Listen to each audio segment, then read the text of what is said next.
Los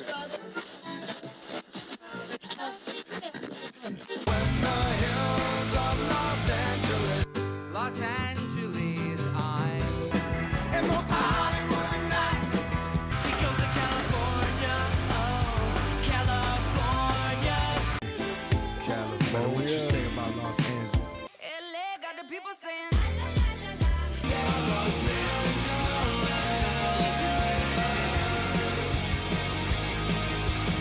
You're listening to Corner of the Galaxy on cornerofthegalaxy.com.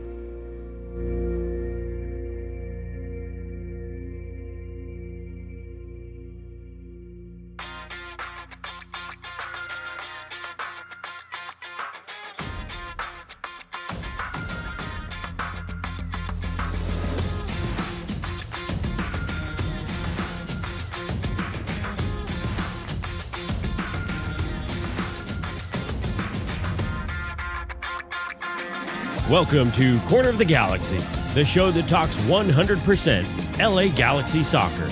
We're glad you could join us. Now it's time to sit back and relax as your hosts navigate through the twisting, turning, but never boring world of the five-time MLS Cup champion LA Galaxy. Hello, everybody, and welcome to Corner of the Galaxy on cornerofthegalaxy.com. It is Thursday, October 5th. The LA Galaxy on the brink of elimination. Losing 2-1 up at Seattle. We'll tell you why that wasn't a must-win, but it's not pretty. And if you want me to say must-win, I'll say it now. Must-win from here on out for the LA Galaxy. We're going to talk all about that. Talk about the game against Seattle. Get you ready for the game against Minnesota coming up on Saturday. A big one. Biggest one of the season. We want to get through that as well. All the news, all the fun that we're going to find in there as well. I'm sure we'll have a good time. Cry, laugh, maybe drink heavily, maybe not. Maybe drink water. All those fun things are just around the corner. To help me do all that, we're glad to have him back. It's Eric, the Portuguese Hammer Vieira. Eric, how's it going, bud? Oh, it's going well. The chat is already on fire. Right. 13th place. We're here to cry about it. Yes. We're here to laugh about it because we're crying, and then cry some more, and then laugh some more, and then cry some more. What a time to be alive. But like you said, we're not dead yet. We're not dead yet. Technically not out of it. I'm somehow shocked that it was not an elimination game with a loss. Still not out of it. We'll go through all the scenarios, and that doesn't mean that we're hopeful and we expect those things to happen, but we are here to bring you information, and we'll let you know the scenarios. But yeah, not a great time to be a Galaxy fan right now. Is that how you feel? It feels like final. It felt very final. Now, it isn't, and I would like to say that there are a bunch of morons out there claiming that was a must-win, and it would have been a really nice to win. It would have put them in a better position, certainly. Vanney wasn't wrong afterwards when he said 10 points. I thought 10 points put us in a better position than 9 points. And trying to keep that last point. He goes, and basically they were talking about how afterwards it was sort of like, what was the mindset in that second half? Because it looked like the Galaxy were sort of going for it. They had the two forwards in there and doing stuff like that. But it was very clear whenever you were listening to Vanney that he was like, we were cautiously going for it, right? In terms of if we could steal one, we could steal it. He goes, but we wanted to make sure we got the point. And then the throw-in happens, and they don't get that point. 10 seconds, by the way, was all it was from the difference between that game being over and the Galaxy getting a point. And being, I think, in it. It's not a great position to be in, but it would have been better than 9 points, because at 9 points, there's so much help that needs to happen. By the way, 10 points, there still needed to be a lot of help. Yeah. This is one of those things, and, I don't know if I had a chance to talk about it since Eric Zavaleta had his hat trick performance / brace performance, and he made that comment about it not being a backline problem, and then Vanney saying, well, 10 points put us in a good position. I'm going to go on a little mini rant here, as again, not someone who's played professionally or coached professionally. I'll get that right up front, but that doesn't mean that we have to take what Greg Vanney says and what Eric Zavaleta says as gospel either, right? Because he can say, 10 points I felt like would have put us in a good situation. Well, 12 points puts you in a better situation as well. Like getting the maximum number of points when you're sitting in 13th place. Like, I understand the mentality of not saying a must win, because then where do you go from there? The Panda loves to make that reference. Totally. But at the same time, you need to say, guys, we're running out of runway here. We need to make a push. We need to put in our, whatever attackers we have, whatever warm bodies, and put it all to the wind. If we lose, we lose, but we need to put it all out there because we need the maximum number of points. So, 10 points puts them in a better position than 9, but 12 points puts them in the better position than 10. You don't have a lot of leeway. Even with 12 points, you still need help. So it's one of those things where it's a little bit of a gripe of mine that because, it's said by the head coach or said by someone from the organization that, well, we have to defer to what they say. And they can explain and defend their mentality. But at the same time, I don't know that necessarily means that we have to accept it. Same thing with Eric Zavaletta's comments, it not being a backline problem. I understand what he's saying, but it's not a backline problem. The backline is not, making things better. They're not exactly, being brick walls back there either. Right. So while I understand where the comment is coming from, and you also consider the source that he's part of the backline, I also don't think that the backline has a lot to be proud of, and I don't know that they're, that they're not part of the problem. So it's just one of those things where it's a little bit of a pet peeve. I understand this is why we talk to them. This is why they share their thought process, and it's helpful. We know where their minds are going into it. But I think where you see a lot of the Vanney out cries and you see the hashtags in the chat and you see it all over is because of that. Where's that mentality? Where's that push? Yeah, but you can't say that the LA Galaxy haven't been pushing. You can't say that the effort has been lacking from anywhere, because after all these games, and listen, I mean, just go back to the 2 games that were just happened, right? The Portland game where the Galaxy could have had 3 points and they got 1 point, right? And a game where the LA Galaxy could have had a point and got 0, right? So you're talking a difference of 3 points. Right now, just 3 points. If you could get 3 more points in there right now, again, that 12 points you were sort of talking about puts them in a much better position.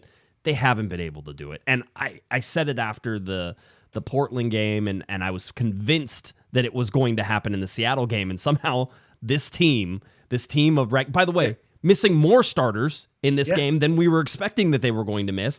Mark Delgado didn't start. Eric Zavaleta didn't start. Both didn't play, weren't available to play.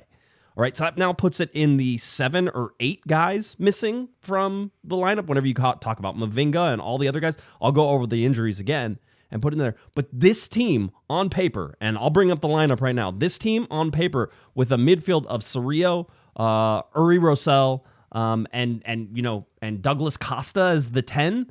I mean, Costa had a great performance. We'll talk about his ball that he kept in and all that stuff too. But Costa over the last 2 games, 2 goals, 2 assists. He's done everything he can to sort of try to bring this team and put it on his back. But that midfield there of Cerrillo, Rosell, Fagundes, and Boyd should not have been able to keep up with the midfield Seattle had with Rusnak and Joao Paulo and Vargas and all those guys. Really shouldn't have. And somehow in that second half, Eric, in a half where you were like, if the Galaxy don't show up, you're not going to get anything out of this. In that second half, they took the fight to Seattle on the turf in Seattle. I was probably the most shocked I have been this year about a performance, especially after the first half that happened.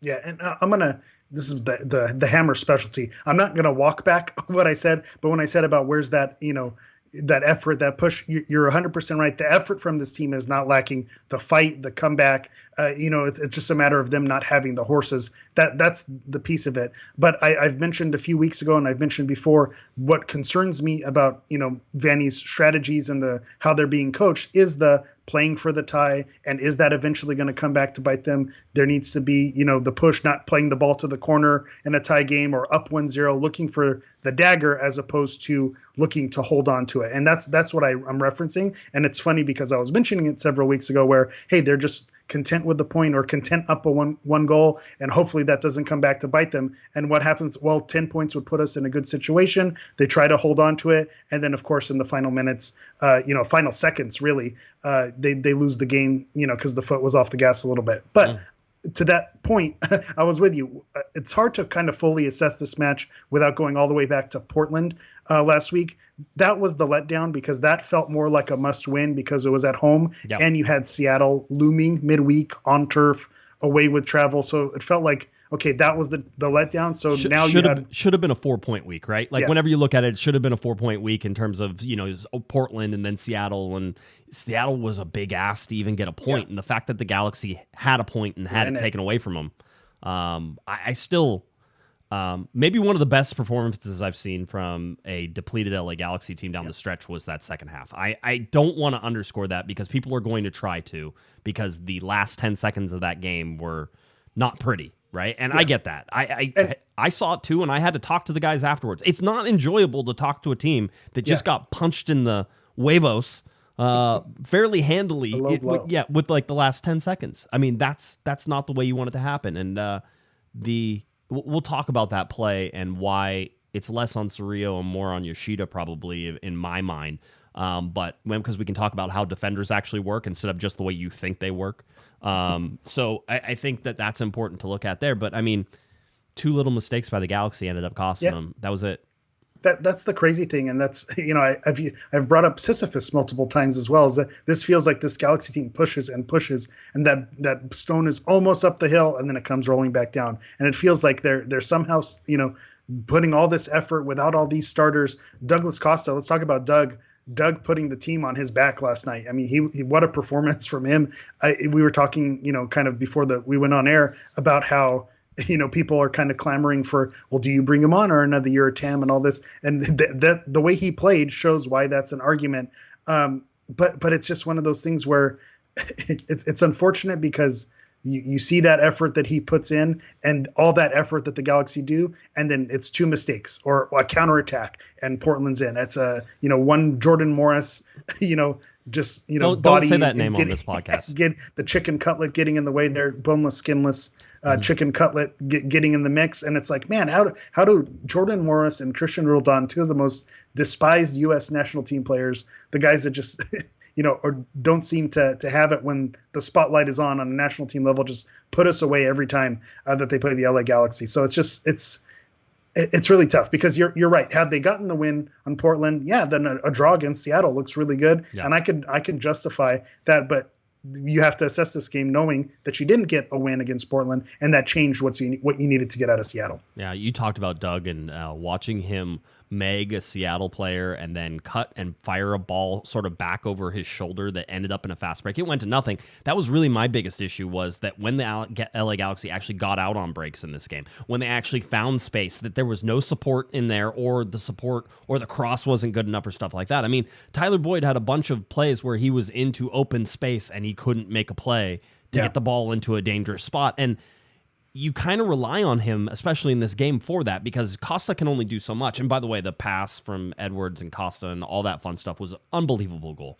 Such a great deft touch, and it came out of really a nowhere, but it sort of set the tone for that second half as well. And it was like, man, what a great run. Like, everything was perfect. That's how it was supposed to be. And I don't know. It just... Let me be the devil on the shoulder with how great that touch was. You think that you go back to the first half of Douglas Costa saving the ball inbounds and putting it right in the possession of Seattle. So as good as he can be, he also made the same mistake that eventually led to the goal. So it's kind of you live and you die by the Doug there. But you do that with Puig too, right? Puig is a high risk, high reward guy. With same those with passes. Costa. Yeah. I mean, Joveljic did the same thing that ended up causing the Galaxy to have that throw in at the end. That's a Joveljic fault, not really you look at preventing those plays. This is where Zavaleta and Vanney will argue, what did you do before the play that caused us to be in the position that we're in, right? And it's like... To argue against my point, why wasn't that ball put to the corners so you're not even in that situation? Right. And so with Costa, I pointed out, I said, because Costa kept that ball in. And they're like, and I said, really, in my opinion, watching that, I'm not going to fault the guy who gives 100% on that, which is Costa trying to save the ball, and he's trying to keep the ball in because they want to move up the field. And and by the way, people say it would have just been a throw-in, but you can see what throw-ins do, right? But I mean, bad example. Like, for most of the time, you'll take the throw-in there. Even Vanney was like, all day. Maybe the throw-in wouldn't be a great idea. He goes, but and he goes, no. He goes, ultimately, I think we would have been safer, had a chance to regroup and set ourselves with the throw-in than if we were trying to, trying to make that pass. Having said that, Aude had all the chance in the world to stand up his defender, and he pulled out of the challenge. And so if you're going to blame somebody, which you can blame Douglas Costa, I'm fine with it. It's not going to really make me lose sleep at night. But Costa gave 100% on that play. Aude gave like 25%. I don't like it. I don't like him pulling out of a physical challenge, not in that area. You can do it in a lot of ways, right? But it's not like he was megged. It's not like there was space. It was going to be a 50-50 ball. It was a 50-50 ball, and he pulls out and like turns sideways in order to at least foul the guy. in that case, because now he's Is that turning better? toward. Yeah, I mean, yeah, it is set Gonna piece throw in again. and- yeah. Okay, so Well, again, hindsight being what yeah. it is, of course. Yeah. Yeah, of Anything course. but the result that actually happened. Of course. So, I mean, those types of things, you sit there and say, okay, the whole deal. And I think that was it Alfaro who was caught in between, I think, on that? It was Alfaro And Yoshida also was just looked out of place. They I think it was off the back shoulder of Yoshida, and that needs to be Alfaro stepping forward, and that needs to be whoever's on that right-hand side, Leardam funneling in as well. There has to be a shift there in order to keep that. But so the Galaxy go down 1-0. You have to think at that point this game is over. Seattle's bossing that entire first half. You're like, I thought that was it. Early goal down away in Seattle at a team that historically, the Galaxy haven't played well. A team that's doing well, kind of quietly, towards the top of the table. So yeah, I thought the game was done. So I thought that we're finally going to put the nail in the coffin, which interestingly enough, and we're going to get this in scenarios, I was shocked. I had no clue that this was not an elimination game. I thought with all the results and everything that goes down, I read the MLS, breakdown of what's at stake, who can clinch, who can be eliminated, and to not see the LA Galaxy crest on that list, I was shocked that, a loss did not put them out of it. And I texted you, it was kind of funny. You said, well, we'll know Dallas's results going in, so that will give us a better understanding. And of course, severe thunderstorm, Texas weather. Right. Someone had the O from Toyota Stadium drop on them, so the Galaxy's still pending what's going to happen with Dallas. So it's just crazy the way things went down. Let's get super chats. Philip Rivera, he has this one for you. $2 super chat. He says, "Hammer, peak eventually, right? Yeah. Peak eventually," and he's like, still loading. Yeah, I appreciate the faith, Philip. It quickly shifted from peak at the right time to peak eventually to now. I don't know what to say to you, brother. I don't know that the peak is coming. We're deep. We just don't make the valley any lower. Is that going to be a new slogan? That doesn't work on a shirt very well, though. No, it's not. It's like, don't make the valley a little shallower if you lower in the thing. Well, here's the thing. Somebody did say to me on Twitter, they're like, listen, I know it's bad. I know things are going, and but in all seriousness, isn't the script written that the Galaxy will win 3 games in a row at the end of the season for the first time under Greg Vanney and miss the playoffs? If there's a time to do it, the time is now. It'd be perfect. It'd be a perfect ending. We finally get 3 games in a row, and it's still not good enough. That would be very fitting to this LA Galaxy season. It would. Lasso's Optimism, $20 super chat. Appreciate that. Evening Gents, a little gutted, if not somber, of course. Understand that. But got to give the guys lots of credit. All the adversity craziness they've given us. Big entertainment on very limited staff. Got to raise my glass. Cheers, right? So cheers to Lasso's Optimism. I appreciate that. I don't know. I have water. I got water. I have a water as well. Yeah. Cheers to you as well. We'll raise our plastic bottles. But yeah, the fight's been there. You give them credit for the adversity. We mentioned this last year, how they finished that last 10 games. Well, they're going to take this and learn from it and transfer it over. And we learned that, it's fleeting. That doesn't necessarily always transfer. You would hope what they learned, the fight, the depth, the experience that these depth pieces have now gotten, that you can now count on them to start in these situations. You hope that this carries over, but it's a funny game. Football is a fickle mistress, or soccer is a fickle mistress, and you just never know how it's going to go. So hopefully they learn from it. But what we learned last year is that it doesn't always carry over to start the next season necessarily. Yeah. By the way, I think we went over this on a couple shows ago and the whole deal. But I think whenever Alex Ruiz was on, we went over this because people were like, "Would you bring Douglas Costa back on Tam?" He's not taking Tam, guys. That's not happening. There's zero chance of Douglas Costa being like, "Yeah, guys, I feel really bad that I didn't play that well for you. So let me just give you millions of dollars, that I could be getting somewhere else." Not happening. So I think you're seeing the last games of Douglas Costa. Yeah. I think you've already seen the last game of, obviously, Chicharito. That's not happening either. By the way, there's many people out there, sign him to Tam. There's this magic Tam disease that everybody sucks down, that they think that players are just going to give up millions of dollars to play for Tam. It happened once. And only once did you really get a player on a TAM deal that definitely should have been a designated player. His name was Zlatan Ibrahimovic. But it was in reverse. Yes. It was, I came on TAM with the understanding that there's going to be more money down the line. This is in reverse. I feel like we held on to Chicharito a year too long. Yes. And that's my your, what do you call it? your evidence that why you shouldn't offer Doug Costa TAM is because we've seen this movie before with Chicharito. You bring them back after they look good. Maybe there's still something, some meat left on the bone, and then you find out that they can't do it anymore, or a season-ending injury happens. I think that it's too risky to bring them back, and it's a wild thing to say because the best player on the field out of all those people that's the person you don't want back. But to your point, Douglas Costa, Chicharito, those say what you will, those are names. Someone's going to come knocking. Someone's going to offer them the money. Could be a homecoming back to Brazil for Costa. Could be a homecoming back to Mexico for Chicharito. So there's going to be places for them to land. I don't expect them to take a charity case. Right. But frankly, as well, Douglas Costa didn't earn to be paid over the breadth of his stay. Nope. So even if we're not a TAM deal and he wasn't going to do this favor, as good as he's playing now, you say, well, as good as he's playing now, he's worth a DP, maybe not, record breaking, 7 million, 8 million, but like a $2 million, $3 million DP. Maybe he's playing at that level, but you have to think over the course of his time here, he hasn't deserved that. Nope. And I don't know that the Galaxy trust him to put in another year, another 2 years. And I think it's fair. Thank you for your service. I appreciate you turning it on late, but I think it's time, they look at other avenues. We've seen it around the league. You see it all the time. You don't need to splash big to have impact players on your team. You see it with Ricky Puig. I don't think he's making as much as Chicharito and Douglas Costa, but look at the impact that he could have on this team. And I'm sure he's going to ask for a renewal, and he's going to get his paycheck when that time comes. But there are other ways that we can get this. I don't think Douglas Costa is going to be the answer moving forward, as much as we've liked how he's played. Yeah, it doesn't feel like it's there. In fact, we have a chart.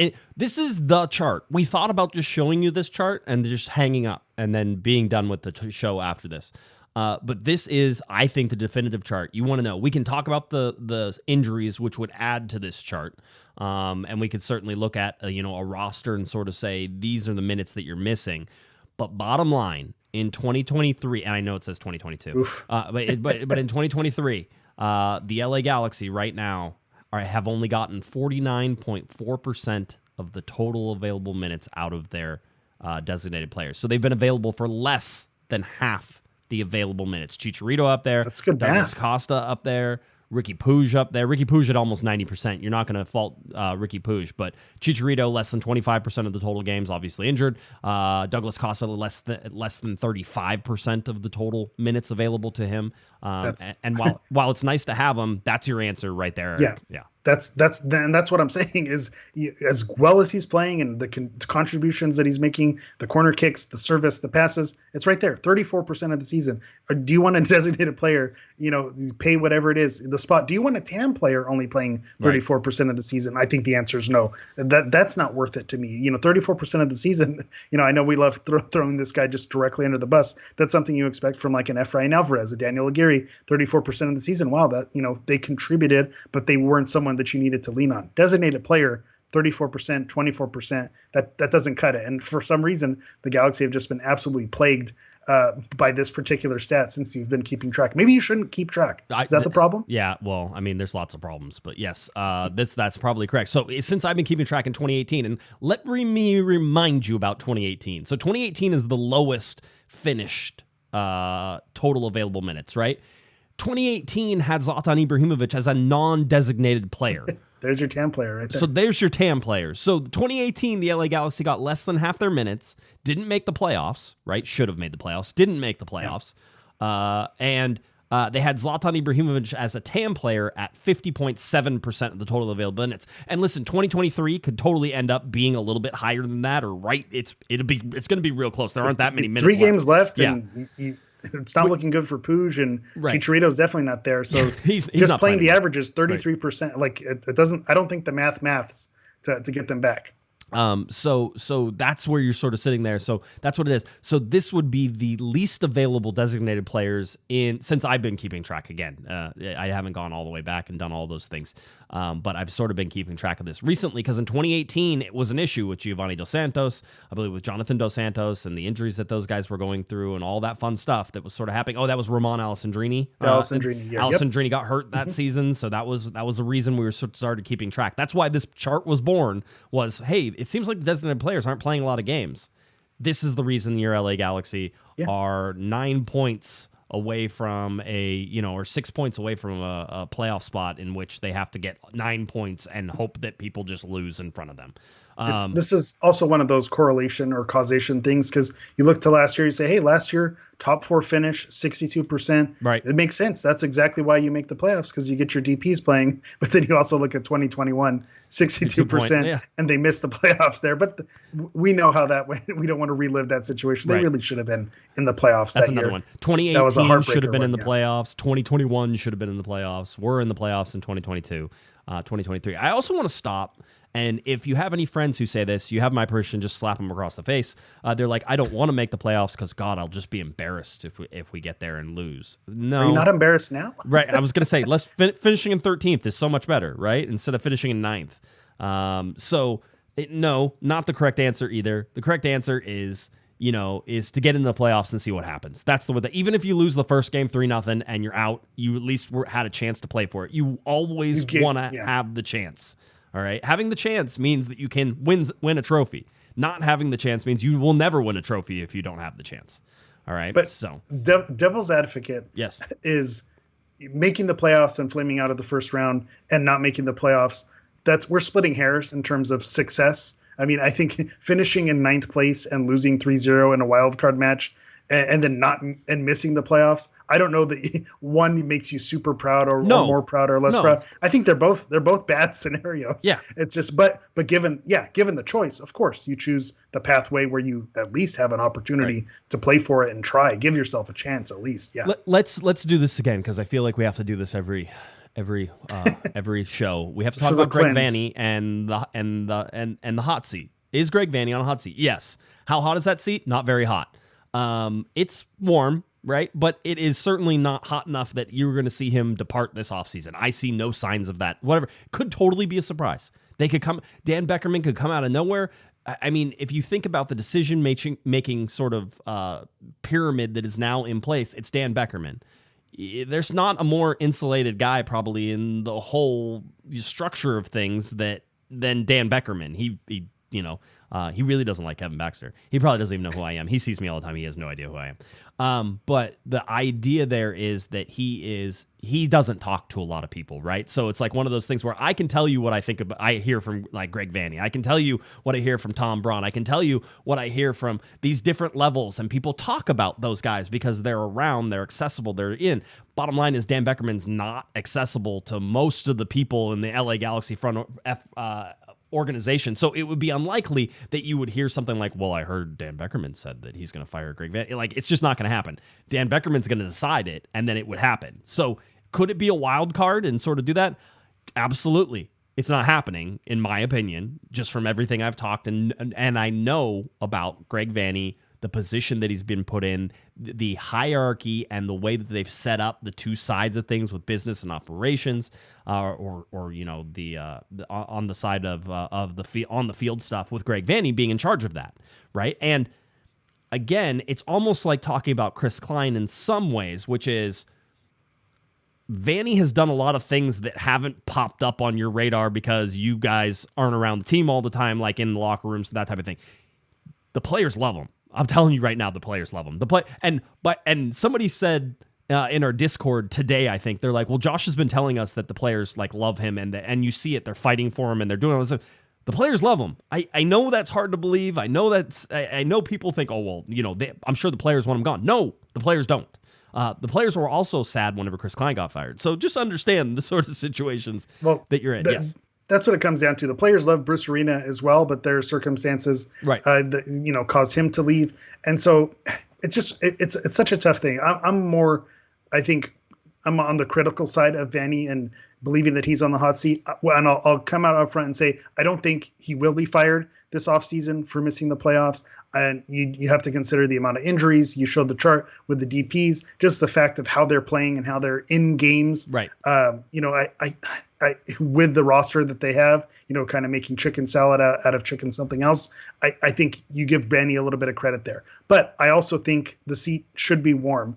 And I think if you're Dan Beckerman or if you're in the front office and making soccer decisions, I think you need to have some feelers, some options, because what you don't want is, okay, the players love them. You have the system in place, and the next season you reload the roster get a couple new designated players, their new roster additions. You look like you might be able to contend, and then you start the season very similar to how this season starts. And then now you're, off to a rough 10-game stretch, and then you fire the coach who's the assistant. You're in a weird situation. I think feelers at this point, if they're not any hard conversations, but just like we hear, Vanney talking to players and this relationship being built, I think, conversations probably should be had. Who's our list of coaches? And it's an uncomfortable thing probably for Vanney or for people in that decision, but it's like, who's going to be available? Who can we consider that's coming down the line? Because I think you need to have a plan in place, because you don't want to be caught off guard, sack Vanney, and then now what do you do? You're starting from scratch. You get someone with a new vision. It gets trickier, but I think the results at some point have to matter. Yeah, and the results, they haven't been there. We haven't won 3 games in a row. Right. We're going to talk about the game previews. The results just haven't been there. And at some point, as much as they like them, as hard as they've been playing, if the results aren't there, the results aren't there. At some point, he needs to be held accountable for that. You look at his overall record. It's not an overall winning record, and it's probably not going to be an overall winning record for him over his tenure with the Galaxy. So, at what point does that have to give? You can't, keep having a coach who has a losing record. No, it doesn't make any sense. No, that's why. I mean, realistically, you can say they're going to put out feelers, but who's going to put out feelers? Remember the structure of the organization. That's the uncomfortable. Like, who's going to be Greg Vanney's going to look for his own replacement? Is that going to happen? I mean, this is the downside to this structure. This is what we said. This is why you don't do this. Yeah. You need to have somebody at the upper levels that's not Dan Beckerman, right? Because really, he's a separate organization. Who are his connections? Dan Beckerman isn't in the soccer world talking to other coaches. Yeah, you're right. That is the uncomfortable part about it. And then you go over to the business side, right? So if you were going to do this, let's say you're going to put out feelers for the LA Galaxy. Isn't connected to the coaching network. Yeah, love Tom, business guy. Remember, and that's why he's there. He's not on the coaching side. So how do you get? Who do you bring in a consultant? Do you bring in a new president? Honestly, is Will Kuntz out there looking for a new job, new coach? I think that's double super secret mission. Right. I feel like he'd be the guy who you want. That's looking, because you're probably looking at him to possibly be more than what he is, which could move him into a different spot. That would be sort of, if I was Dan Beckerman and you're sort of looking at the guys that I'm trying to, how do I pull that off? But let's be very clear that the way the Galaxy are set up is not conducive to even finding a new coach, because they'd have to fire Vanney, and then that fires a lot of the structure of all the coaches usually go, that type of thing. So that's the bummer. Now you don't clear everything out. Yeah. That's why they're going to. That's one. The reason is I think the Galaxy won't do that is because the system is in place for it not to happen. Right. The other thing is that I fully expect, with all of the changes that have happened within the structure of the organization, that they expect Greg Vanney comes back. And people ask how long his leash is. I don't know, because it will be dependent, I think, on some of the results early in the season. But let's say they get off to an okay start. He gets all the way through the summer transfer window, because I wouldn't be surprised if the LA Galaxy don't spend. They're going to have 2 open DPs. Is what we expect, and possibly you could move Ricky Puig around depending on what you want to do. I expect they're going to have to pay Ricky more money, but that's neither here nor there. So you're going to have at least 1 open DP. There's a chance the Galaxy sit on a spot and wait till summer to bring in another designated player, because we know the summer transfer window is whenever the most things happen. So there's going to be a lot of things in there that sort of allow the leeway for Greg Vanney to sort of make it through that summer transfer window. Now, coming down the stretch for next year, that's when the rubber hits the road. The Galaxy need to be in a contending position near that summer transfer window, and just outside of that, if Greg Vanney is going to stay. I mean, this is it. You talked about results. The results will matter next year. Yeah. Because all the excuses will be out again. I'm expecting that 7 or 8 guys won't get injured again, but you never know. The whole deal. But the excuses won't be there. And by the way, the word we're not allowed to use on this podcast is excuses, because people don't know how to reasonably digest that word. So we like to use reasons. Well, right? it's you don't have Chicharito, your leading goal scorer. Ricky Puig is in a walking boot. Douglas Costa plays 34% of games. Are you supposed to pretend like, well, you should still win, still be in the playoffs, still be absolutely bossing teams when you're missing those players? Come on. Yeah, I'm with you. I understand not making excuses, but at the same time, the cards that you've been dealt, sometimes you could win with pocket 2s, and sometimes you very easily, you get beat with that. So you have to be realistic with the hand that you're dealt. I am of the belief that Greg Vanney is one of the better coaches in Major League Soccer. People can disagree with that all they want. I saw what he did at Toronto. It took time to do it at Toronto. The Galaxy were supremely messed up, which we heard from everybody who left. I had so many meetings with people who no longer worked with the LA Galaxy who wanted to tell me all the things that were screwed up with the LA Galaxy once they left. So many meetings. I have people who are fans of the podcast that are connected in different teams, and they go places and they're in this other team and they're like, wow, this is so much more put together than what the LA Galaxy were. So understand the actual crap show that the LA Galaxy were, and to an extent, kind of still are. You're waiting for that to sort of simmer down. I actually think that the infrastructure they've put in, behind the scenes, all those things, major positives, and I feel like that's starting to bear a lot of fruit. If you looked at the transfer windows, they have been different. They have been pointed. They have sort of been trying to do that, knowing sort of where they were in the summer with the summer transfer ban and everything else that was going. I mean, remember, this is a team that got caught cheating, right? This is a team that then hired a cheating president back because he was out of contract. That's still going to go down in history as one of the wildest decisions to bring him back. Did you see Patrick's tweet on that? Yeah. I think he tagged it was on Twitter, but I think he tagged both of us on there. But basically, he said AEG's decision to bring back Chris Klein for his seventh year was one of the most monumentally stupid things that has ever happened in the history. Tone deaf. Tone not even just tone deaf. Yeah. Why would you do it? There's no point in doing it. It's like, wow, we didn't realize it was going to be a problem. Really, you didn't realize it was going to be a problem. Guy got caught, and he got pegged for the cheating. Whether it was other people or not, he was the guy who was at the top. He's in charge. Institutional control. NCAA talk. Lack of institutional control, right? You get punished for that. It doesn't matter, right? So he's there, and then he's out of contract. You could do nothing, and he would not come back. It would have been done. It would have been done, and they went out of their way to bring him back. And he's still getting paid, probably.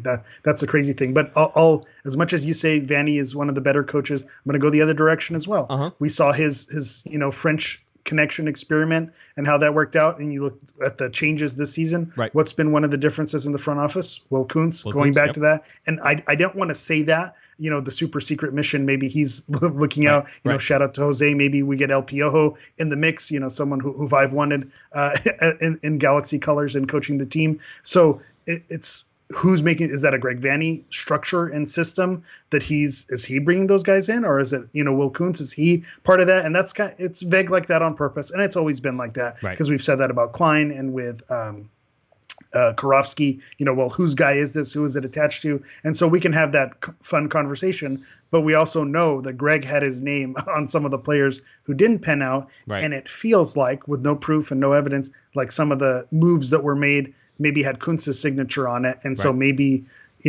as much as you want to applaud Vanney for, you're right, it was in such shambles, getting a structure period in place was necessary. But at some point, the results and whoever's going to pull that trigger and make that decision, I was going to say something wild, but it doesn't really make sense. Like, do you move Vanney because he has the vision, he has the right idea, but for some reason the tactics, no, it doesn't make sense. It's like trying to get as a Costa, GM and then bring in another coach. That doesn't make sense. But it's like saying Costa's going to be brought in on TAM. Yeah. It's like no, Greg doesn't want to be a GM. Greg wants to be a coach. Greg, he wants by the way, to have the vision. Just be prepared.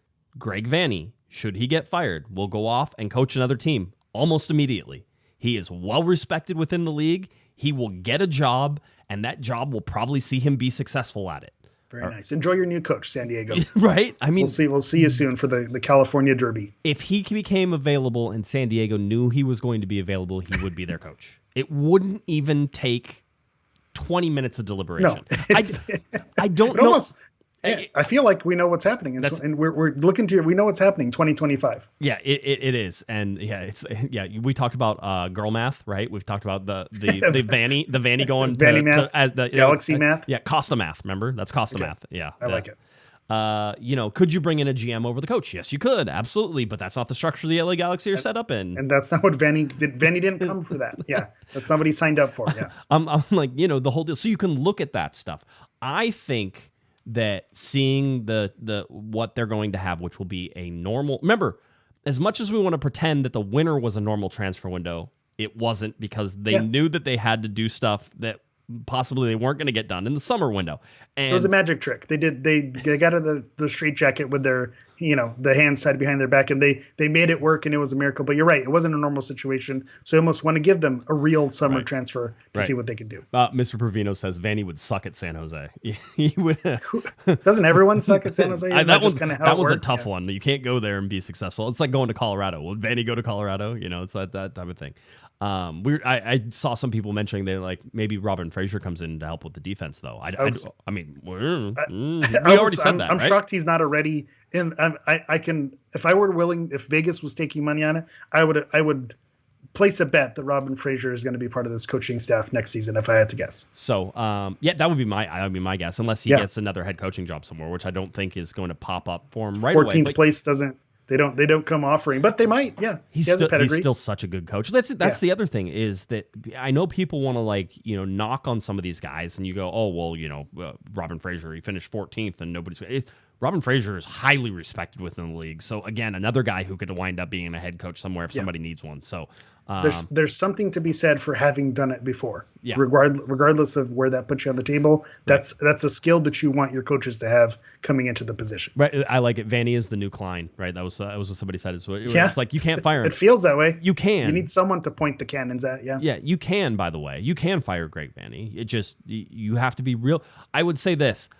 Having seen the LA Galaxy go through coach after coach after coach, seeing that the infrastructure wasn't set up, seeing that all the things that should have been done to make this team, which was once the crown jewel of Major League Soccer, let's not forget, fall completely down and ground, and now they're at the bottom with most of the league laying on top of them. Only Colorado is cushioning them from the sweet soil and the rest that will come with that.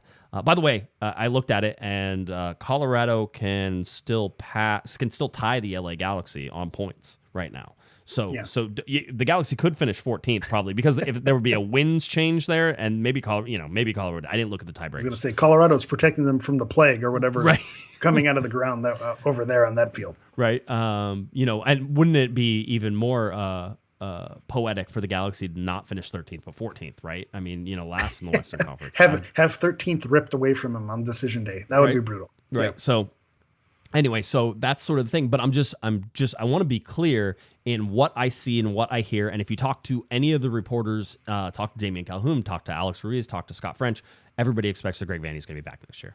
There's like zero doubt in that for us. We're like, no, he's back next year. And now next year will be the year. Correct. We are there. But we're at a point where, and I shout out to Comments 96 for making this. Is the frustrating thing with Vanney is, the system seems to take very long. You see coaches go in and, there's a spark and something happens and they turn things around. You see it happening with Portland, with the change in management, and somehow it happens to work out. It seems like Vanney to finally get the players playing his way. It's taken 3 years. It's been a long process. So you can look at that. Okay, he's finally cooking. But at the same time, you can say, why does it take this long to get your system going? And at some point, right? can you adapt, make other things work? And that's a question. That's a real question mark. We saw it, and shout out to David as well with GBS. GBS had a quote unquote system, and he kept trying to make the players play in the system, even though it was mostly. It sounds like it was roll out the ball and go score. Run. But he had a way that he wanted to play, and it wasn't working with the players that were brought in, and he had to be let go as well. Somebody says slow start again and he's gone. I don't think, tell me what that slow start looks like. Like, you actually have to be in the moment. This is going to be very much, it's like this year. And Eric and I are going to say something about this year. You may agree, you may not agree. But we went back and looked at it before we started because we were like, this is a really weird season. Because for as bad as the LA Galaxy have been, 13 out of 14 team in the Western Conference, and they've been in 13th for so long that basically they're going to like carve it into stone pretty soon. Yeah. They're going to retire 13 again. I think that's what's going to happen. That's a great joke. Jermaine Jones is going to come back out with a 13. That's how long they've been in 13. This is a very Jermaine Jonesy season. Yeah. Having said all that, there are only a handful of games where you can sit there and say the LA Galaxy were just blown off the map, right? Just blown off the map. And most of those games did not come across as top contenders in either of the conferences, right? So we can go back and look at that. I mean, the 3-1 opening thing, the funny thing is the Galaxy scored first in that game. It was the only game they scored first and didn't win the whole season. Or didn't get a point, at least in the whole season. That being said, you can go down here. The 3-0 loss in Houston away in Houston, 3-0 loss. That was one of those games that was over very quickly, right? They looked out of it. They didn't look like they were in that game. Yes, right. correct. Funny enough, the 2-0 loss to Orlando was kind of one of those as well because Ricky Pooch didn't play that game, right? Yeah. That was one of those where Ricky didn't play. Was that a yellow card accumulation? I think it was. And and it was away at Orlando, 2-0 loss. That was one of those that sort of felt it. DC United 3-0, right? That 3-0 was sort of like, oh man, that was never a game the Galaxy were in. That was never going to be a game that they were going to win. Funny enough, they should have been in that game. They just were never there for that game.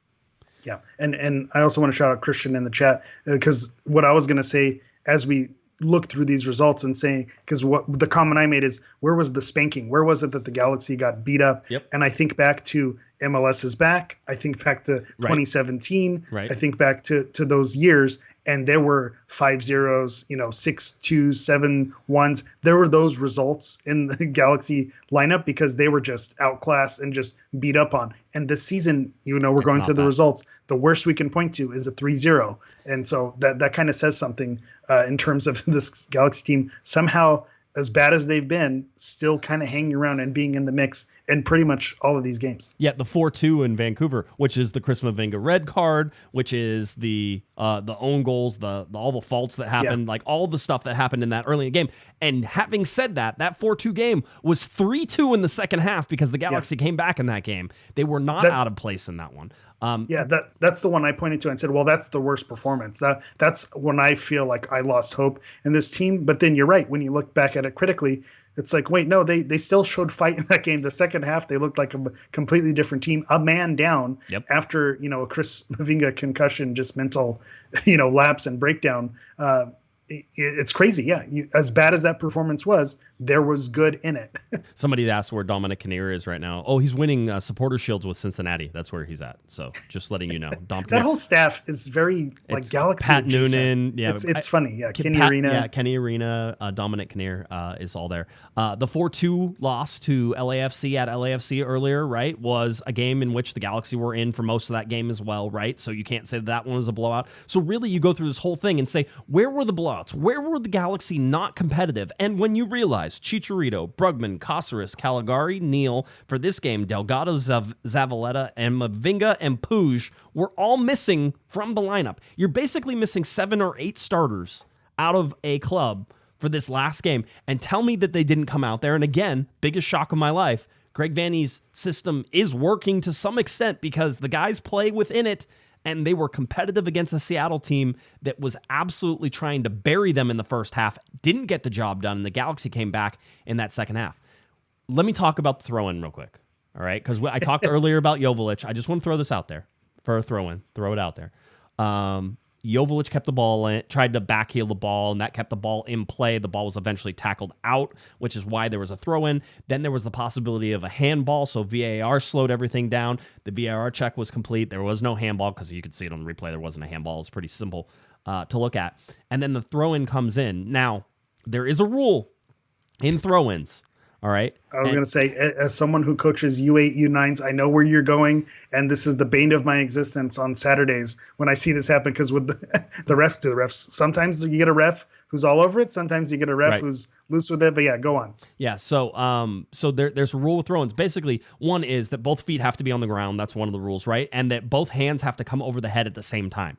Right. Correct. Now, the biggest indication that hands do not come over the head at the same time is spin on a soccer ball. Heath Pierce mentioned this in the broadcast with Mark Rogandino. They talked about it. He goes, I'm surprised. Heath Pierce said it, and you were probably already crying, but I heard it, right? Which was, he said, wow, I'm surprised nobody's complaining about that throw-in. Because the ball comes off like a curveball. It probably moves 4 feet because it has so much spin on it. It was a corner kick, essentially. It was. It had that much spin on it. And it's one of those things that doesn't get called in Major League. You'll never see that get called. Yeah. But the bottom line is that the reason some of these guys are able to throw the ball so far is because they're taking advantage of that rule. Because if you get one hand more behind the ball, whenever you can whip it around, and you get the carry. Now, I said I wanted to explain what defenders do or how you defend in this situation, right? Because I talked to some people about it. Plus, I played this position. I do understand how how defenders work in this place. The mistake that was made on the throw-in was Yoshida not being able to front his man, because you can't let them get ahead on the ball, because once the ball is headed, everybody has to freeze. You don't get to mark your man. You have to freeze and wait to sort of see where the ball is going. So everybody who blames Cerrillo for not following his man, he has no idea where that ball is coming, and you don't want to put yourself in a position where you're going to knock it into your own goal. So the idea there is that once it's flicked, you stop, look, and then go explode to the ball, right? The only problem is the attackers don't have to worry about that, and they never do. And where did that ball fall directly to? By the way, Roldan scores that goal. Great goal. Like, it's fine. It's very timely. That's a poacher's goal. Yeah. It's very, very timely. And then makes team of the freaking week. The dude was snoring the whole game. Yeah. That's fair. I don't, because you scored so you scored a goal. How do you make team of the week off of that? Because it was a game-winning goal in the 97th minute. That's how they measure things. Did he have the assist on the first one too? I can't remember. No, I don't think so. I don't think so either, right? Yeah. He wasn't on that side of the field, I don't believe. Just checking. Yep. But that's where I said. So yes, Cerrillo is at fault up to a certain point, but the real problem is that you can't let them get ahead on it. Yoshida has to front his guy. He has to jump in front of him. He has to make sure that he doesn't have the space to do that. Somebody else has to go to that ball. There's man marking, and then once the ball is in the air, you have to go to the ball too. You can't just, if you just mark the guy, you'd never get a ball. That's not how that works. And so Cerrillo has to try to be ready to move to that ball once he sees that a header is going to have to come off. And it's just unlucky. It's tough and it's situational, but also you have to have the game awareness as well. Look at the clock. You know that you're in injury time. It's a throw in. Feels like it's going to be the last play of the game. You have to know the pressure's on in that moment. So it is. I understand what you're saying, but at the same time, letting a guy loose at that stage of the game by himself, unmarked.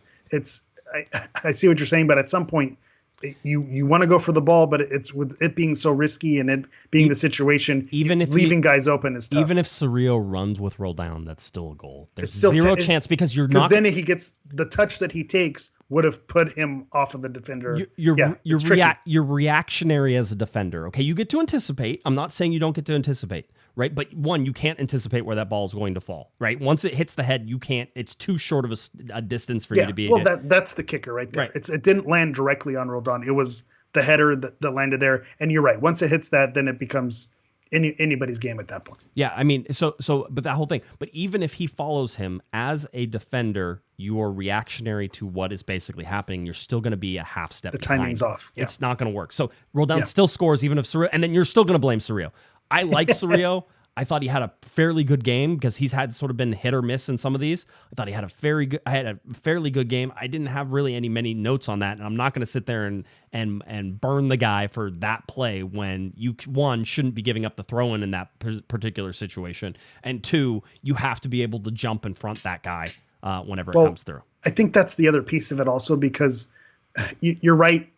If he just stays on the man, that's one piece of it. But there's something about, and I know this goes with the ethics of the game and gamesmanship as well. Getting a body on someone, just being a nuisance, being in the way. There are some defenders in MLS who are really good about that. I don't feel like that is a strength of our back line. They're not an in-your-face annoyance. You saw it with Nuhu in the first half. He's just a guy who gets under attackers' skin. Right. And I don't think we have that guy on our back line. Yeah, it's one of those. So. It was one of the things. Roldan, I know Andre's over here saying that I don't know what I'm talking about. No, I do know what I'm talking about on this, especially because we talked about it. I actually talked to some players. I did the whole thing. So yes, that's just a tough situation. The bottom line is don't let that ball get headed. It's the header. The header is what makes the difference. You can't because you don't know. There is zero chance that he headed it directly to Christian Roldan. He put it in a position and Roldan ran into it. Right? That's it. It was to buy a ticket. So he bought a ticket to the lottery. If Roldan is there, if Cerrillo is there next to his guy, he probably can't stop that ball either. He might knock it in himself. That's how close it was to everything that it was. It's a very difficult position to be in. You hope that somebody slides over. You hope that somebody can make a play. You hope that the ball doesn't get headed. That's the idea, right? And so again, which is where that comment of getting a body, causing chaos, doing something, being a nuisance, doing something, yes. Do something, yeah. So anyway, it's one of those things that you look at. And by the way, you want to talk about that. We talk about defensive lapses and things that happen. That's a midfielder that has a defensive lap, right? That's a defender that had a defensive lap, right? That's a forward that had a defensive lap. All in the same play. Those are the things that led to a goal. And that's how these things work. That's how these things always work, right? So that's why Vanney will tell you there's 11 defenders. That's why Zavaleta will tell you there's 11 guys out there in the whole deal. And you could start to put blame on every single one. Yeah. So. And that's the funny thing, too, because we mentioned Vanney as the new Klein, where you need someone to point at and to say, well, this is the reason why we lost. When you lose, there's plenty of blame to go around. We haven't mentioned it either, but Bond got some flack as well. I'm not going to give him as much flack because, again, point blank, point blank, there's nothing you can do. But you've seen, goalkeepers would make reflex saves, and I don't know how much of that is chance, how much of that is actual reflexes that you can do. But when you're point blank in that close, I don't know that there's much that Bond can do. But I did see him; he caught a few strays as well. Because you need someone to point to when it all goes wrong. To me, I look at that throw and I just say, you just got beat. That happens. It happened at a bad time, but I think had that happened at a different point of the game, you say, hey, we just got beat, and we can analyze it to death, but at the same time, we just got beat on that play. It is what it is. Guys said afterwards that definitely a gut punch. I talked to Jonathan Bond, talked to Kelvin Leerdam, talked to Greg Vanney. They were all disappointed, as you can imagine. Remember, the LA Galaxy already in Minnesota. They traveled today. So they're in Minnesota. Yeah, they didn't come home. Yeah, they didn't come home. So they will travel. They will train tomorrow in Minnesota. They have the game on Saturday. That's sort of where everything sits and finishes up for that, right? So you're like, okay, cool. This is the reset. Now, no doubt that they were bummed and that they were down and everything there. I have zero doubt in my mind that they won't come out in Minnesota and absolutely just throw it all caution to the wind. They have to. Right? This is a must win. It is. It's easy. Yeah. It's easy to get up for this. This is easy to get up for. These guys will be up for it. Dallas will play a little bit earlier again. And so I think the LA Galaxy get a chance possibly to see what that happens as well. We'll sort of watch and do that. Is this a regular schedule for Dallas? Yeah. Did they reschedule? Okay. I don't know when they rescheduled that game yet. They have 3 games. So here, I can even tell you some of the stuff, because I did some maxes, right? Like max points. And these are impossible, like for all of these to happen at the same time because people play each other. And so not everything's going to be max. But here are your max points. San Jose, who's in 8th, has 2 games left with 42 points. That's a max of 48. Dallas has 41 points. They have 3 games to play now because they had the rescheduled, just like the LA Galaxy now. So they have 3 games, maximum of 9 points there. So they can go from 41 to 50 points. Really like 2 wins for Dallas and it's over. If the Galaxy win and Dallas wins, then you get to take it to the next game. And then if Dallas wins and the Galaxy win, it would be over, right? It would be one of those. And we can, you can go through scenarios and check. I have my charts that and my little notes that I took as well. So if you want to pull up the standings when you're done, we can go through it. But you're right. Go over the max. Yeah. So Austin, who's in 10th. Listen, Austin, Sporting Kansas City, and Minnesota all have a max of 44. Guess who also has a max of 44? The LA Galaxy. Yeah, the Galaxy can get a maximum of 44 points total. Colorado has a max of 35. That was why I told you the Galaxy at 35 points. They could technically tie the Galaxy. I don't know what the tiebreaker would be. It would be wins, and I'd have to look to see how that would happen. But the Galaxy would have to go 0-3 in order for that to happen. I imagine they're going to get a point somewhere, which would keep Colorado below them 14th, regardless of what Colorado does. Just to remind you that if the LA Galaxy got to 44 points, they would need help basically still to get into the playoffs, and it basically means that Dallas can't get more than 3 points. Really, Dallas almost has to lose out in a lot of ways, right? Yeah, because tiebreaker won't go well for the LA Galaxy. So that's where I'm landing. So I'll share my scenarios, or do you have? I got one more thing. I just want to say that in 2022, the LA Galaxy finished with 50 points. So the max they can finish with this year is 44 points. There's a 6-point difference there, but only a 6-point difference. But it meant they finished 50 points and 4th in the Western Conference. That's what I wanted to sort of just give you perspective on things and how it goes. Okay, now I'll bring up the standings. Standings are up. We are ready, sir. So to your point, 50 points. We did mention 50 points last year. Had them with a home playoff game, 4th place. And so now we mentioned 42, 43, kind of being the magic number. Now we're saying 44 is still not going to be good enough. So best case scenario for the LA Galaxy right now, if they get 3 wins, it'll put them at 44 points. And why this is bad news, and they're technically not dead yet, but basically they're dead, is with 44 points, they're still going to need help, because if the first tiebreaker is wins, the Galaxy with 3 wins puts them at 11 wins. But then you look at Kansas City, Austin, Dallas, San Jose, Portland, the teams that haven't clinched, they all have 10 wins. So all of those teams just need 1 win. And then when you look at the goal differential, it's minus 10 for the Galaxy. The closest would be Kansas City and Minnesota with minus 6. They'd have to make up 4 goals on top of those wins to make up. So just 1 win from any of those teams, and the Galaxy are in bad shape. So to your point, a team like Dallas, they have 3 games left. If they just get 1 win, that puts them on 11 wins, and they're most likely, with a positive goal differential, going to finish above the Galaxy. So that, for all intents and purposes, would knock the Galaxy out. Right. Minnesota, if you don't beat them, then you have Minnesota, at 40, possibly 44 points. So the only team that they could probably knock out would be Minnesota by leapfrogging them, by beating them. And then if they beat Minnesota, then the maximum points for Minnesota would be 41.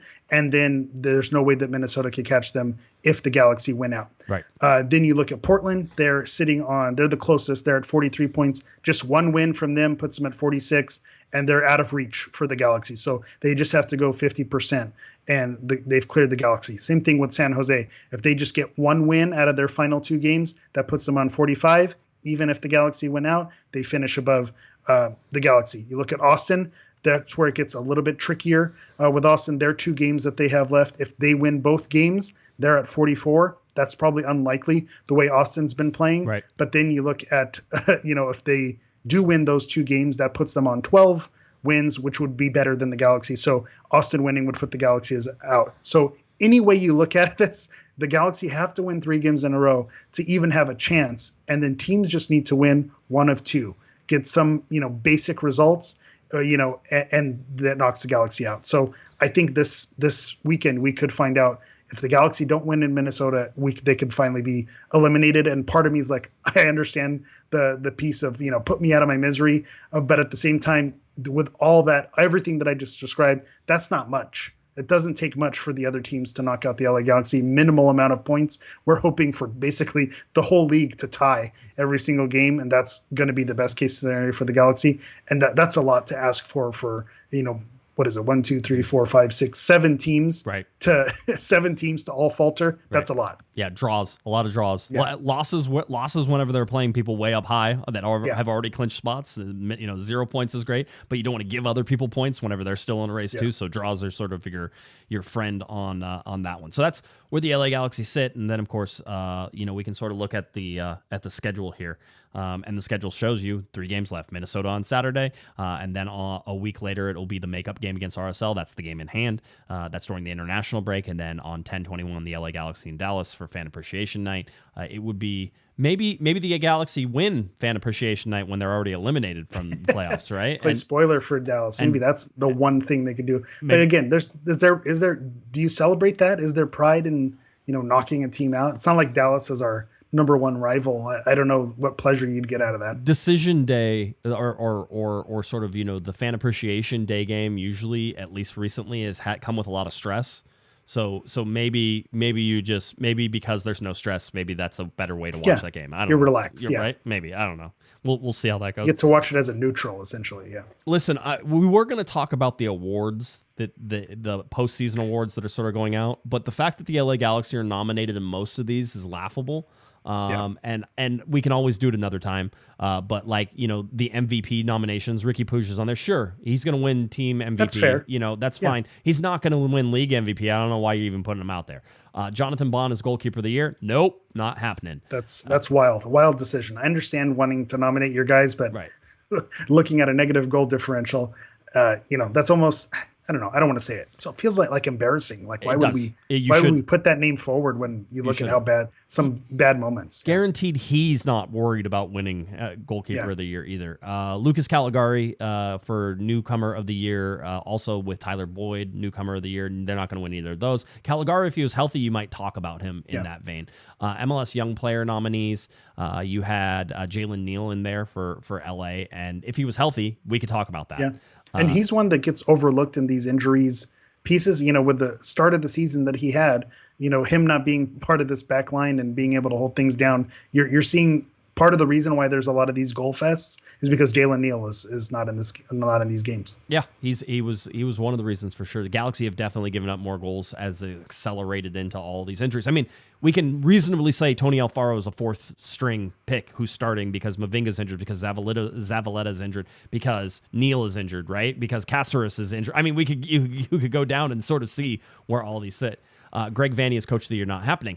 MLS referee of the year. We're voting. Who are we rooting for again? So I looked it up. We were talking about this before the show. Okay. We went hard for MLS referee of the year and assistant referee of the year. Okay. Last year's assistant referee of the year was Corey Rockwell. That's right.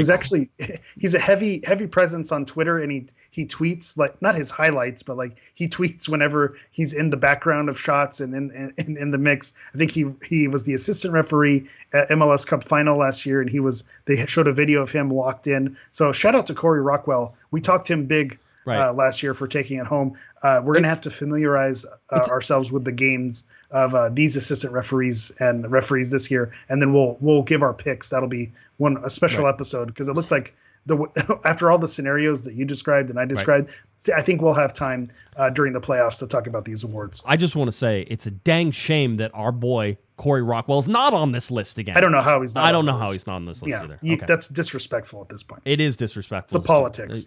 I'm sure it is. Just showing you the schedule again. Minnesota, all that fun stuff is there. Let's get you ready for the game coming up on Saturday. Minnesota hosting the LA Galaxy. This is a 5:30 p.m. kickoff, or 5:30 p.m. TV start time, 5:39 p.m. TV kickoff time. Wow. Let me screw that up more. 5:30 p.m. TV, 5:39 p.m. kickoff time. All right, on Apple TV. 9-minute lead-in. Yeah, as your normal 9-minute lead-in with MLS Season Pass, and that's where you can find that game. The LA Galaxy have a tremendously good record against Minnesota. Not only that, but they beat Minnesota in Minnesota a lot. Right, this is not something that hasn't happened. Galaxy have 7 wins versus Minnesota's 2 wins with 4 total draws. The LA Galaxy 4-3 winners earlier. In fact, not that long ago against Minnesota. If you'll remember that one, lost 3-2 of them last year, and then a 1-1 draw in Minnesota the last time they were in Minnesota on May 18th of 2022. But the Galaxy have won in Minnesota. It's rarely a game that they lose. Interesting stuff about Minnesota coming out of Adrian Heath. They got their butts handed to them by LAFC 5-1. One, it stoked the LAFC fires. Everybody thinks they're good again. And 2 is that Minnesota is reeling from that. And when Adrian Heath was asked about what he has to say to the fan, because it's their fan appreciation day, it's their last home game, their fan appreciation day, what he had to say about that, what was his response to the fans after the 5-1 loss, knowing that they would come home, he said, we're going to put out an 11 that is going to compete, right? That was it. He was like, I don't care, which means you could see changes, which means you might see things flipped up, but he's going to find guys who have the passion in them more than anything else. That's what Adrian Heath is looking for, somebody with some fight, because they got rolled against LAFC. So he's not going to be looking for a point to put them in good position for that final game. He's gonna put it all out there. I mean, it's coaches talk, so I mean, who knows? They're in a similar situation as the LA Galaxy, where they have to win some games, right? Yeah, and you look at their last. I was looking at their form guide. Their last 7 games, they're winless in 7. So 3 draws, 4 losses. They haven't won since back in August versus Colorado. 3-0 win at Colorado, and then since then it's been all draws and losses, including that 4-3 loss to the LA Galaxy, the comeback. So you have to think they were just shellacked by LAFC. There's a mental hurdle of knowing that they blew a lead against the Galaxy. So the Galaxy has this in our favor. We always talk about the bugaboo teams for the Galaxy, which they seem to have a lot of them. Right. But Minnesota is not one of them. Nope. Going into Minnesota, there's kind of a history there with the playoff win there, and for whatever reason, this it doesn't matter who the players are playing behind the badge, but for some reason the Galaxy seem to get results against Minnesota. So if you're looking to finally start the 3-in-a-row streak. It feels like you're catching Minnesota at the right time, who are beaten down. Maybe he rotates some of the squad. You look at, players that they've brought in this season, Pukki, Reynoso, who's been good, St. Clair, who's been solid in the back. If he decides to mix things up and take those players off the field, that could benefit the Galaxy as well. You can say he's putting in guys with more fight, but I don't think you're going to find guys with more talent on that Minnesota roster. So, you look at opportunities to get 3 points. It feels like Minnesota is a team that the way this Galaxy team has been playing, as depleted as they have been, the way they've been playing, there's 3 points at stake here. It looks like they can get 3 points. 3-4-9 at home for Minnesota. Just 3 wins all year. Galaxy at least have 5 wins at home. I mean, excuse me. Much better, but excuse better. Excuse me. Let me rant about MLS for a little bit. Hey, MLS, you morons. 5-4-5 and 2-8-6 equals 30, not 31. So what game are you missing? Oh, they decided that the Rose Bowl game wasn't a home game, so they're not going to put it on the home and away. Can you? But it was a home game. It was a home game. It's 6-4-5. Those. Oh my god. We host. I don't like that because we hosted. Do they count the Stanford game for San Jose? Of course they did.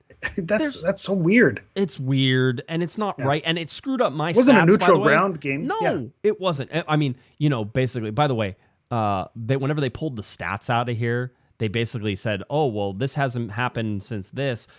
Going back to the MLS's back tournament. How do you say that with a straight face, claiming that was anything but just a way to get soccer games played, right? I mean, it's a footnote. It's what these game notes are made for to say things like that. You can't say stuff that is matters. Though it's like, well, that hasn't happened since this game in this. But it's like MLS's back tournament was a joke of a tournament that got played during a time when we were all starving for soccer, so it didn't matter. And it was like, okay, Galaxy got just trounced in that as well. That was really fun. Good times. Yeah, that's why I was mentioning that was a year where you remember the beatdowns. Yeah, and this year we haven't had those. No, you haven't. By the way, that was the stat that I was going to pull up is the last time a team scored first and then lost by 4 goals or more was the LA Galaxy whenever they scored first in the MLS's back tournament and ended up losing 6-2 to LAFC. Right? What a stat! Thank you. A stat! I thought I had erased that from my mind, but thank you. Just looking at the last time the LA Galaxy won in Minnesota, it was a little while ago, but 2021 is not that far off whenever you talk about Seattle and the winless streak up in Seattle that's now going on for, 10, 11 years, something like that. It's been a long, long time. Yeah, 2016, I believe, was the last one, was the last time that they won in Seattle. So there's that. Here's the deal. There's a couple things to sort of point out. One, yellow card warnings for DJ Taylor and Michael Boxall on the back line. So the right side of that back line, both on yellow card warnings. They're going to be very careful because they don't want those guys to go out for the next game. They have to win stuff. So attack those guys. If you're the LA Galaxy, you have to attack. Yes. Counterpoint. Yes. That Minnesota only has 2 games left as well. They need to win. So I don't know that you'll see them super reserved as well. I think you need to put it all out in this game. Yeah, I get it, but you're also they're going to want to play for. It's in the back of their mind. Yeah, it's going to be there, right? It's something like the mental hurdle of losing 4-3. That it's in there, especially if you can get that early. Like if you get them to have the early yellow card, so they have to think about how they have to miss the last game, and maybe that's going to hurt their team. You really want to get in their heads with that. That's something. The LA Galaxy also have a yellow card warning, and that's Edwin Cerrillo. I imagine those carry over from Dallas. It follows the player, so that makes sense. I don't think he's gotten a bazillion yellow cards, but Cerrillo and technically Chicharito still on yellow card watch. That's one of my favorite stats. Yes. Chicharito on yellow card watch for the rest of eternity here. Yes. He will leave MLS still on yellow card watch. No, they wipe after the season. So, so that's where we sit. Do we have stats or guesses? What does Vegas say? Well, I have referee facts. I throw this in here sometimes, and I never know if people are actually paying attention or listening. But last week I mentioned, Joe Dickerson and how he calls the most fouls, or second most fouls in MLS, and then we saw how that played out against Portland and some of the way he called the game. So I just want to point out that the referee for this match is Timothy Ford. He hasn't reffed a lot of matches. He's only reffed 11 matches as a center referee, and he's actually the 29th out of 31 in fouls per game. So he's actually the complete opposite. Ooh. So look for someone who's going to let them play. It's going to be a physical game. So, keep your eye on that from a referee perspective. Now, to Vegas. Yes. We've ditched 538. We're going with D ratings, hoping things would turn in our favor, but it doesn't work out. Vegas doesn't believe in us either. Okay. Minnesota with a 49.9% chance of winning, almost as much as our DPs has played. LA Galaxy with a 25% chance to win. That's even, and then a 25.1% chance for a draw. If you're looking in Vegas, you're looking at the Galaxy. Where's my money line here? Galaxy at plus 255, Minnesota at minus 110. So if you feel like Minnesota is struggling, you want to make some money, there's money to be had by betting on the LA Galaxy. Again, not a financial advisor, but if you want to put some credits on the LA Galaxy, you have that opportunity there. Over under, they're setting at 3 goals for minus 130. So to go over, that would be tough for it to be under. The 3 goals, like a 2-1 they're going to go game after is it the way the they've been 2-1 playing. is a push, Yeah. Yeah. I think this will be less crazy game than some of the games that we have seen from the Seattle game was a much less crazy game, really, until the last 10 seconds that you saw there. And the first time I think in 6 or 7 games where the Galaxy either didn't score more than 3 goals or allowed more than 3 goals. Yeah. That was the big one that was in there. Is they conceded multiple goals in 6 matches, longest streak since 2018 and 2020. See, I wonder what happened those years. Those weren't necessarily great years for the Galaxy as well. So guaranteed to be wrong. Or do you want me to go? Do you want to go? No, I want to give injury updates. Go for it. Injuries. So Delgado was in concussion protocol. That's why he did not play. They expect that he will clear those and be available for the game on Saturday. Zavaleta had back spasm problems and it was aggravated by the travel. And so he was not mobile, basically, whenever he got to Minnesota. So that's why he didn't play. So he traveled. So it was one of those... I wasn't sure you had mentioned in the press conference about the new baby. Maybe I thought he didn't want to travel or there was issues there, but no, he went. Yeah, apparently back spasms. That's what I believe. Greg said that it was sort of him coming off the plane. He had back spasms and a whole bunch of stuff. So that was a problem there. Mavinga with the groin injury, possibility of being back. I wouldn't count on that, and I don't know how much that affects anything. Everybody really wants to know about Ricky Puig, and the bottom line is the last we were told is that Greg was very optimistic about Saturday, but that was earlier this week. We don't know, and they didn't have a media availability that I know of, or are going to have a media availability before this game on Saturday. So we imagine that if he's available, if he's even 80%, that Ricky Puig will play because they were saving him for this game. It's not on turf. The other thing... This is it. You need the wins. Right? If he's available, if he can walk, I think you put him out there because then you have a whole possible offseason to get that rest. But I think if you want to go for it, you want to go for the kill, this is the game to do it. The last 3 are really the games to do it. You have to put it all on the line. If he's available, you have to risk it. So we'll find out a lot too, because if he doesn't play, I think he's done for the season. You have to call it. Well, and the Galaxy might be done for the season as well, right? Yeah. As much as Douglas Costa has lifted this team to almost any level that you could ask him for, quite honestly. Again, 2 goals, 2 assists in the last 2 games. He's come back. He's shown up. He played. Did he play all 90? I think he played all 90 against Seattle. That feels right. Yeah. It may not have been. I can actually check that real quick. Let's see. No, I think he did sub off. Costa scored. Nope, he didn't. No, because another thing that I was told that Greg Vanney sucks for is because he only used 3 subs. And why didn't Johnny Perez play? And I will tell you right now, the Galaxy don't believe that Johnny Perez plays defense. So unless you're in a position where you can just go forward and just try to score goals and just throw caution to the wind, which the Galaxy said they weren't in that position, then you don't bring maybe they should have been. No, you would have had this. You would have had the same problem, which is that Seattle would have had the ball. You would have given something up at the end. I know.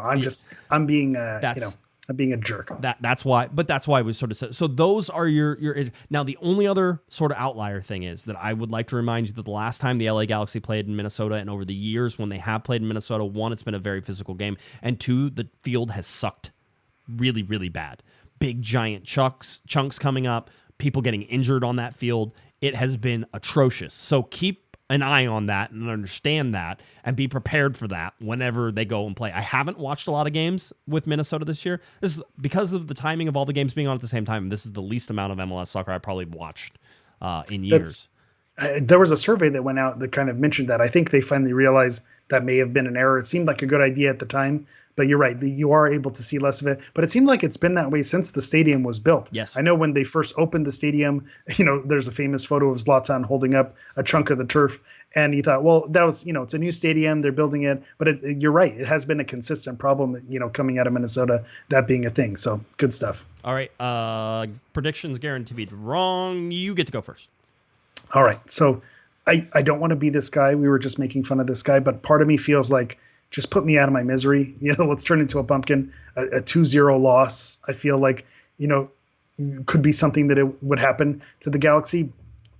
But I don't have the heart to do it. I feel like they can win this game. Yeah. I feel like they win it. It might not matter. 2-1. It might not matter. And it might not matter. But right. I feel like they can win this one. Feels like, this is the emotional lift that it gives them. This is what the Galaxy do. They give you hope, and then they beat you right back down, the Sisyphus piece of it. We just lost. They're going to give us a little bit of hope. We're going to roll the rock up the hill, and then we're just going to get beat down at home the next couple games by our RSL right. and Dallas on decision day. I feel like they can do it. As much as I want to say, put me out of my misery and be, kind of a nihilist in that way, just end it. But at the same time, the way Minnesota is struggling, this is a chance for the Galaxy. I feel like the way they've been playing, with the injuries and everything, if Puig plays, if Puig is on the field, I don't know that you're going to have me, saying that the Galaxy can't do it. So right. I'm going to say 2-1 win LA Galaxy. Okay. I'm going to tell you something that I truly believe, because it's only fair this year, is the Galaxy will win all 3 of these next games. One, it will have the streak that Greg Vanney finally has won 3 games in a row, and we'll get to talk about that. And 2, it's only fair that the Galaxy win all 3 of these games and not make the playoffs. It'd be perfect. Just a perfect ending. Right? And so in my mind, that's sort of what's going to happen. So I'm saying the Galaxy win this game 2-1. I think that it'll be a very physical game. I think the Galaxy will win this game because this is something I hate to say. I think they have more heart than a lot of teams. I think they have a lot of don't quit than a lot of teams. So we talk about the 1 or 2% more, and I don't like to mention heart because I think you're trying to project things onto people. But watching what this Galaxy team has done, they don't know when to quit. They don't. And they'll just keep going, and they'll run through a wall, and they'll do all the things that they need to do, and they'll get real close, right? And whether they can hold on this time, we'll see. But I think they get like a 2-1 win. I think Puig plays. Puig doesn't play, they lose the game for sure. I can't. There's not enough. There's not enough horses. There's not enough men, right? You can't put Humpty Dumpty back together. It's already. The coach has been turned into a pumpkin already. Now it's just how far can the pumpkin skid before it completely falls apart into all the different pieces there. Yeah, and it's funny. Shout out to Pottermiss as well. I said, it's like on whose line it is it anyway. The points don't matter. All this is made up. I sent you that that GIF earlier. Yep. That the points don't matter. None of this matters. But I also want to shout out the chat as well. We have a fun group in here. Pottermiss mentioning that he's going on vacation. Everyone wishing him well on his travel. So, I'd love to see the group getting together and supporting each other and wishing each other well. So much love to everyone in the chat and for coming out. We also, I know he's going on. I have to go on emergency vacation next week as well. So there will probably be no shows Thursday to get you ready for the RSL game. I won't be at the RSL game. I have to travel back east to Virginia for some stuff. And then I'll be back the early next week. So probably no Thursday, no Monday show. That's going to suck, but we'll see sort of how that goes. Maybe I'll drop one from the car or something, or a Twitter space, or do something else if I can sort of get it away. But maybe it won't matter and you guys won't miss me that much. So look for next Thursday, next Monday shows not to happen, but we will be back on Monday. So that way we can talk about this game and sort of tell you where the LA Galaxy are. Maybe they're still in it, maybe they're not, and we'll get to sort of talk about that on Monday night. All right? More math, more Galaxy math. Exactly. More Galaxy. It's basically free. Basically, at this point, the points don't matter. You're basically getting free soccer. The final 2 games are free. They're free. Yeah, basically. I mean, if you're not playing for the playoffs, they're free. They're free games. You already went through the whole thing. So yeah, going to Cancun, I wish. No, just Virginia. A little same thing, really. Yeah, same thing, exactly the same. So we'll deal with that, and I'll be around, but probably won't be on podcasting. So those are the things coming up. LA Galaxy against Minnesota. This is it. Enjoy it. It's a must win. I said it. I'm not afraid to say it. I know what must wins are. This is a must win. You have no chance if you lose this game. There's zero. You would have to. So many things would have to go the Galaxy's way for them to still be within 6 points, and then try to do. It just would not happen. So this is a must win. Must win against Minnesota. It should be a great atmosphere. They're going to be all hyped up after getting just absolutely pounded 5-1. So this is where it comes in. The LA Galaxy get a chance for redemption at the end of the season. 3 wins to sort of close out the season. Greg Vanney gets to point at me and said, "Ha! I told you I could win 3 in a row." Right? He won't. I don't think he knows I keep track of that. I don't know that he needs us as locker room material, or maybe he does. Yeah, absolutely. By the way, Christian says, "Are there any train museums there?" I did look. I'm not gonna lie. I did look for the scenic railroads. I was looking for scenic railroads, with fall colors, all that fun stuff. It seems like a good time, but unfortunately, no. So that will be a wasted trip. All right, good. I think that's it. Anything else, Eric, you want to get to? No, I think we're good. All right, tell people where they can find you. Let's go. All right, as always, you can find me on everything at HammerEV9. That's Twitter, Instagram, TikTok, and Threads at HammerEV and the number 9. All right, if you're looking for me on Twitter, it's at JGuesman, JGUESMAN, and of course at Galaxy Podcast on Threads, cornerofthegalaxy.com, Spotify, Apple, iTunes, all those fun places, SoundCloud. You can find the podcast anywhere there. Hopefully it's not the last one of the season. We're feeling good. Maybe we'll come back and we'll still be in this on Monday, all right? So let's see if we can keep it going and keep it rolling for another week. For Eric, the Portuguese Hammer Vieira, I'm Josh Patrick Guesman. You've been listening. You've been watching to our little Corner of the Galaxy. Have a great one, everybody. You've been listening to the Corner of the Galaxy podcast on cornerofthegalaxy.com. You can follow the show on Twitter and Instagram at Galaxy Podcast. And be sure to check out and subscribe to iTunes, Stitcher, and Facebook by searching for Corner of the Galaxy. Fans, we thank you for listening, and we ask that you be kind and courteous to your neighbors as you leave the podcast. We thank you for joining us and look forward to seeing you again.